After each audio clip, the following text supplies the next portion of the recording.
Good evening. Good evening. I'd like to call to order this public hearing for the Mount Vernon City School District Personal Device Policy. Please stand for the pledge.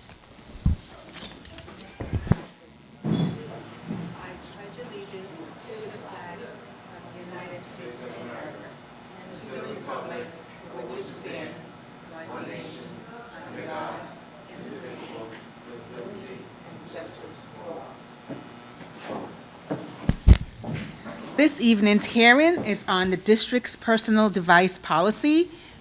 The floor is now open for any questions or comments from the public. Please state your name when you are called to the podium, or when you come to the podium. You will have 3 minutes to speak. The floor is open.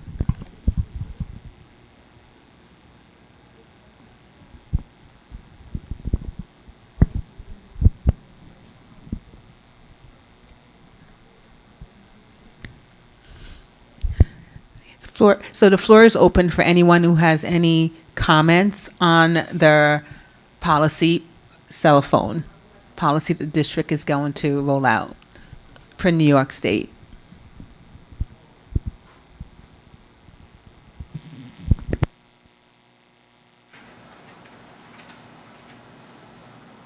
Good evening. My name is Janine Fertil. I'm the PTA president of the Mount Vernon STEAM Academy, and I'm also the vice president of the Mount Vernon PTA Council. Today, I guess more so a question, a comment, question that I have in regards to the district's policy for the phone policy is, were there parents involved in the creating of the policy on the state level? For the Mount Vernon City School District policy, were there parents that were also involved in planning the policy?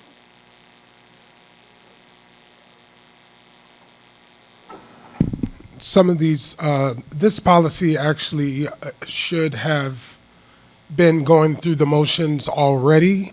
Unfortunately, the Mount Vernon City School District is a little behind the 8 ball with this student and personal electronic devices policy, policy 5695. I cannot answer that question as of right now, but do know that in one of the things that I want to recommend is a policy roadmap as we move forward with adopting updated policies and ensuring that there is parent voice as well as student voice at the table for policy adoptions. But to be quite honest, the student and personal electronic devices policy was very, very much state-driven and passed down to districts, and now we're just in the process of tailoring the policy based off of the individuals in our school district. Thank you. Because I've seen other school districts that have involved parents and have also involved students in creating the policy. And so with their policy, they're ensuring that students aren't penalized or like suspended because they have their cell phones, because there was even a case before this policy came into place where a student used their cell phone to take a picture of a picture that they created, and they were suspended with in-lunch suspension. And I thought it was really unfair. So I don't want this cell phone policy to over-police our kids even more than they're being policed. And also ensuring a way that if students do need to contact their parents, they will be able to, and no one will tell them, no, it's not important enough to contact your parent, so our kids don't feel like they're in prison the whole entire school day. Thank you. Thank you. Do we have anyone else who would like to make any comments?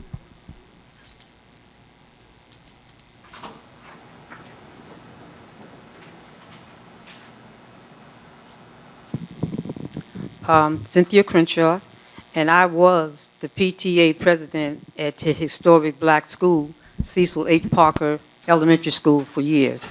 I think it's a good thing with the phone situation. I believe the kids should not have their phones during school time. When we was coming up, and I know we dating ourselves, we didn't have phones. If you had an emergency, you go to the office and you call your mom, your father, or whoever you have to call. These kids be on their phone 24/7. Even when the teachers are teaching, they have their phones, and they be on them looking at their phones. I'm a substitute teacher, and I see these kids on their phones. I think you should have a cell phone policy in place. It's good for the teachers, and it's good for the students, and I say it's good for the parents also. Thank you. Thank you, Ms. Crenshaw.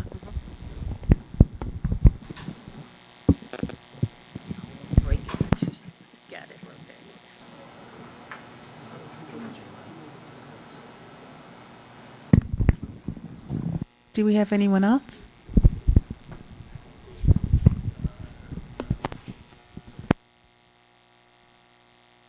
Good evening, everyone.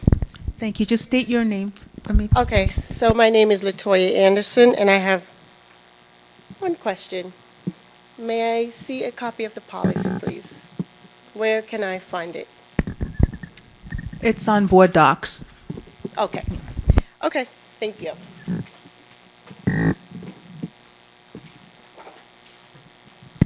So, just an FYI, Ms. Fertil, I wanted to give you an update around the question that you had in regards to parents. So the reason why we're actually doing a public hearing for the cell phone policy is because of the fact that it's an actual law. Like, we cannot have cell phones in our schools during the school day. Now, we're having the public hearing to actually capture the voice of the parents and community so that we can consider other things that may need to go into the policy. So for instance, when you talked, you were talking about cell phone policies should not over-police our students more than they need to. So I wrote that down, but that also has implications around the code of conduct, which I'm also seeing needs to be updated as well. But that needs to be updated through a year-long committee. So those are the things that I'm already taking into account based off of your message that you stated at the podium today.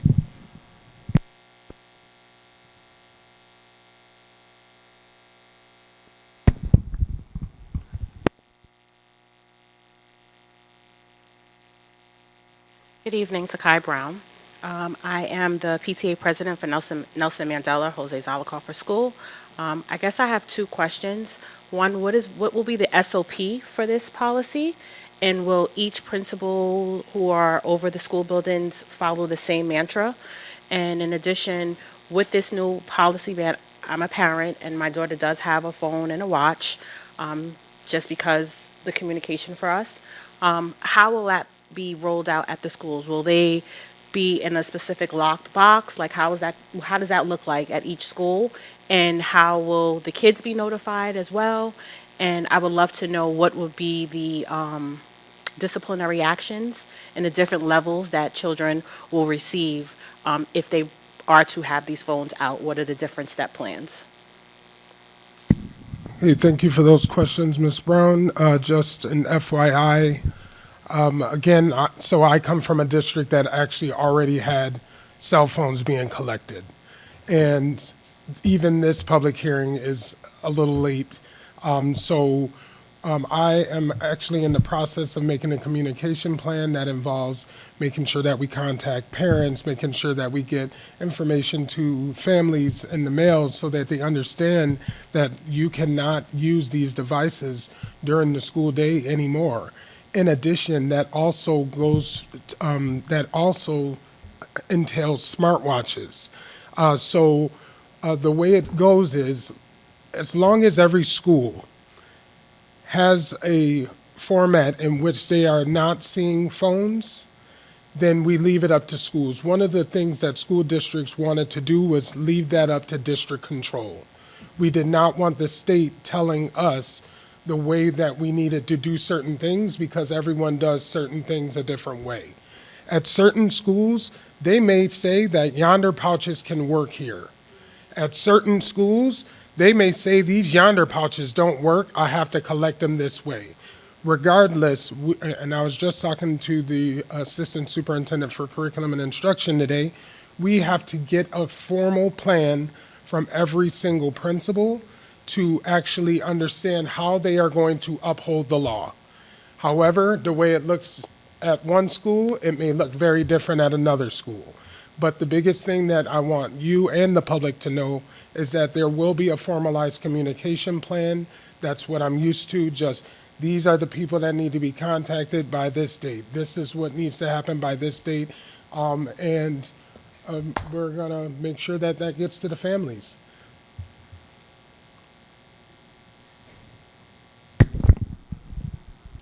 Any more comments?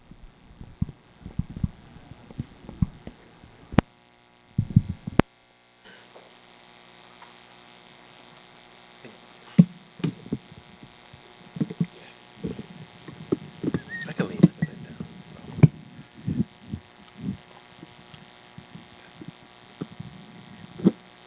It's a lot of preparation.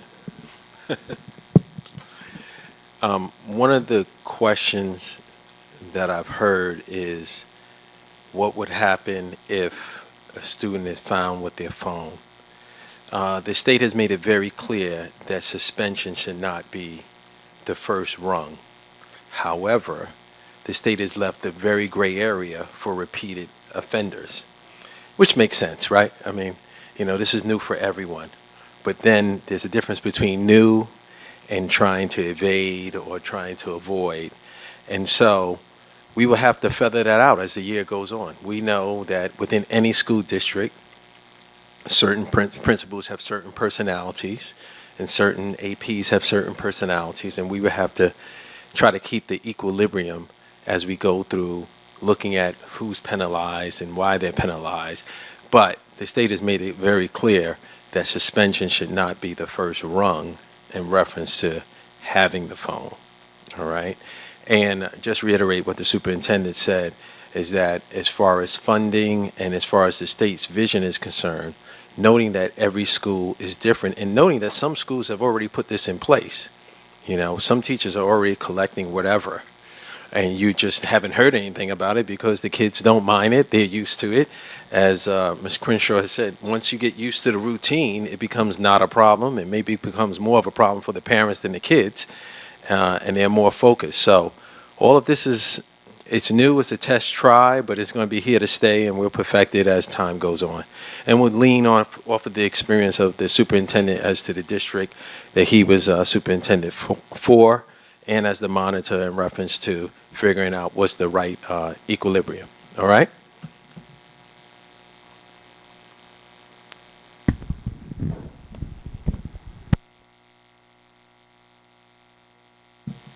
How you doing, Warren Mitchell? So I think we kind of spoke to a standard. Basically, what that says is a standardized process of how we're going to do it across the buildings, because we've talked about the silos between the buildings.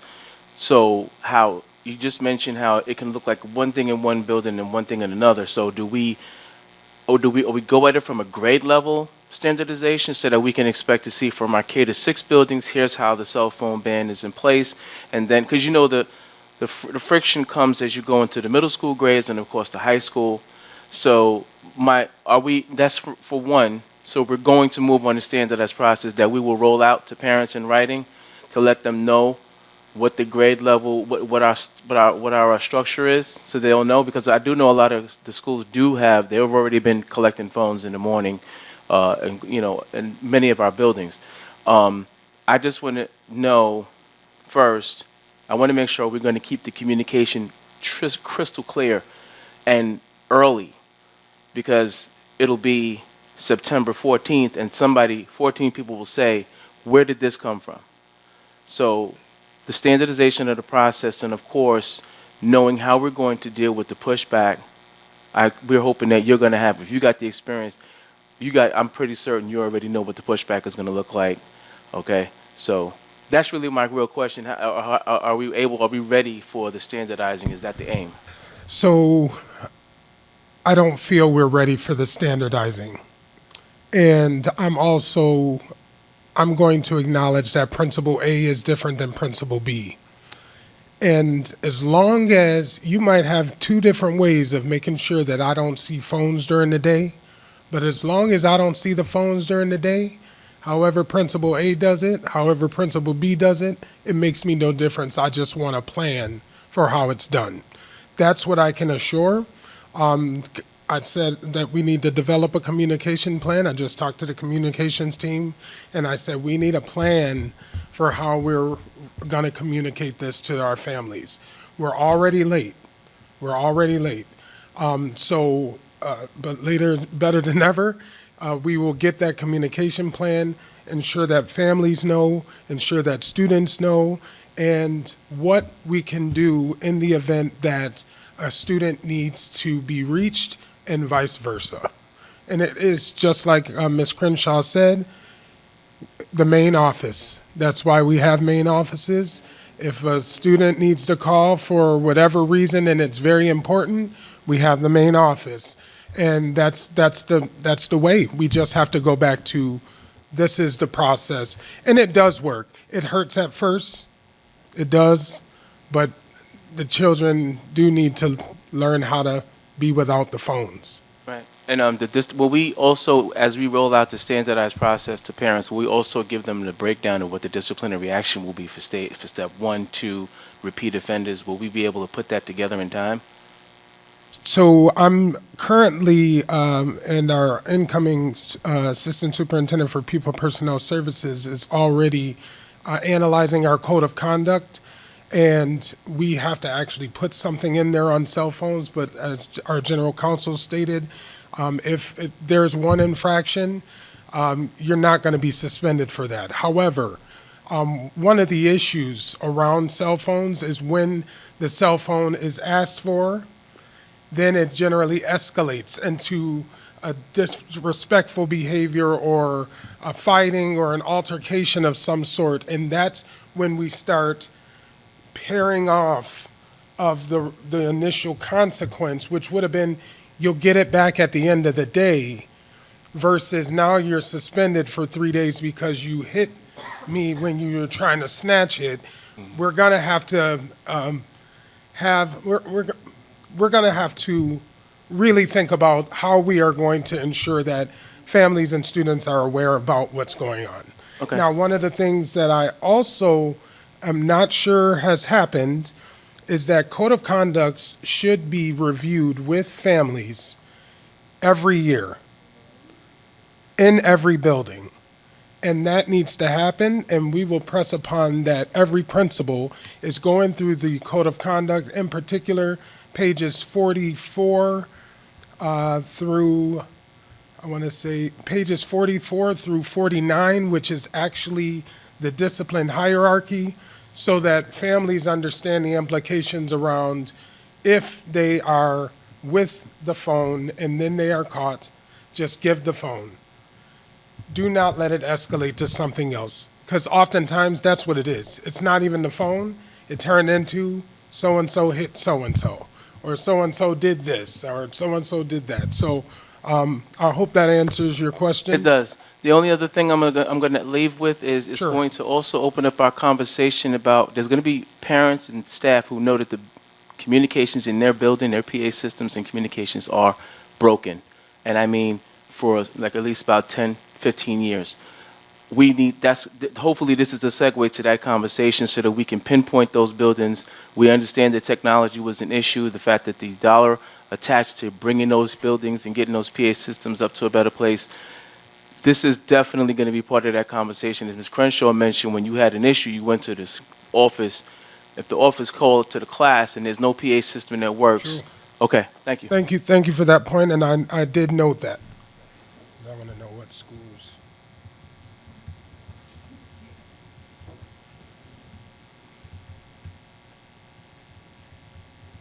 Good evening, Erica Peterson. So as a parent, I just want to clarify that it is for smart devices. So that includes watches, glasses, phones. It is, if the cell phone is not internet capable, that's, like the one like my grandpa used to have, like a Cricket, which I don't know if anybody still has that, but those are not a problem if they don't have the internet on them. But internet-based phones, tablets, iPads, watches, glasses, that's where this law comes into play. Correct. It discounts assistive technology as well, just an FYI. So Oh, yeah. students with disabilities, they will, if they have certain ailments that require specific devices, then that would be written into their 504 plan or their IEP, and then we have to come up with different plans for those students. Okay. So as a parent to other parents who may be feeling some haste about this, it's like, I want to remind you, we are the parents. We pay these bills for these cell phones and these devices. And there have been so many issues this school year, terrible issues with students that have happened based around what goes on with cell phones and what's on them and how they use them. As someone who has worked in the classroom, there is no worse feeling as a teacher for an emergency to happen and your students are busy on their cell phone while a teacher is trying to give the class instructions. So those are things we have to think of. Each school has a secretary, as a board trustee. Each school has a secretary, has an administrative assistant, someone who's there to pick up the phones. And things like this, we need to know if parents should be able to contact their schools if it's an emergency to get through. And if that's not happening, then we should know that as well. So as a parent, as someone who used to be in a classroom, and as a board trustee, these are things that we are definitely taking into accountability. And just as parents, I want parents. There are parents who are nervous about this. There are parents who, certain their kids, they try to take their phone and device away, and it is a huge issue. And it's an issue in the household, so they're worried about what's going to happen now that, the child is going to be at school without it. So, and I get that. So I think we also have to just be cognizant of that and how we're going to be working with our parents to get them through that as well. Thank you. Thank you. Do you have any more questions or comments? No? Okay. This public hearing, are you good? I'm good. This public hearing is adjourned. Thank you and good night.